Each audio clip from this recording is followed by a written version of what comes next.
Panuse continues here on One News Now. I'm Riza Diaz. Passenger volume at the NAIA is up big time in the first half of 2023. The main gateway recorded approximately 22 million international and domestic passengers in the first 6 months of this year.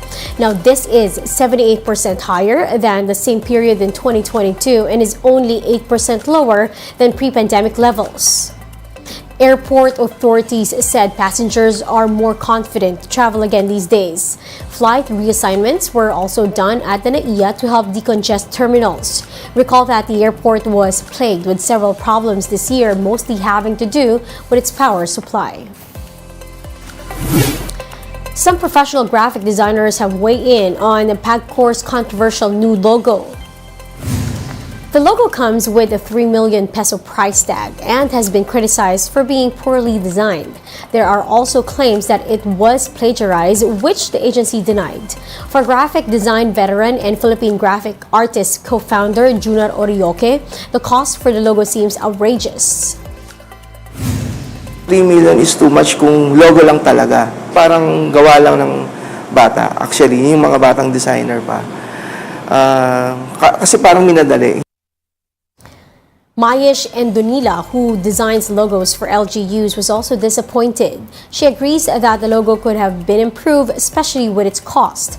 For comparison, talent fees for graphic designers range from 5 to 10,000 pesos if you're a beginner, while those who are already well known in the industry can charge up to 500,000 pesos.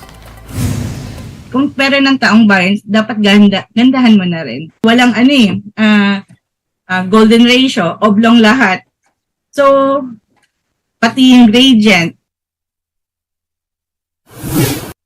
We'll be back with more stories after the break. Keep it here on One News.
You're still watching One News Now. I'm Riza Diaz.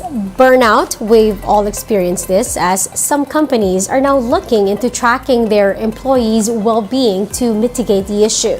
Now, this Bloomberg Quick Take tells us more. Burnout. You've heard about it spoken many times in the workforce when employees feel they're at their breaking point. Companies want to do something about it. But what? Research firm Deloitte and Workplace Intelligence says tracking employee wellness data could help. Their study showed 85% of C-suite executives think that organizations need to require mandatory reporting of well-being metrics.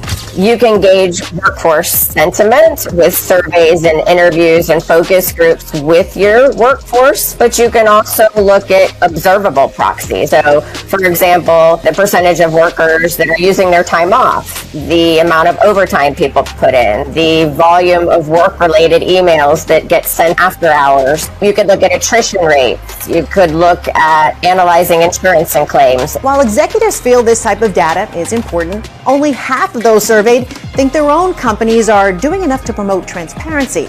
On top of that, Fisher says there's also a disconnect between what executives and employees feel their companies are doing to track worker well-being. There is an ongoing lack of transparency and trust with the workforce and leadership. And there's a number of reasons for that. It doesn't mean that the C-suite is ill-intended.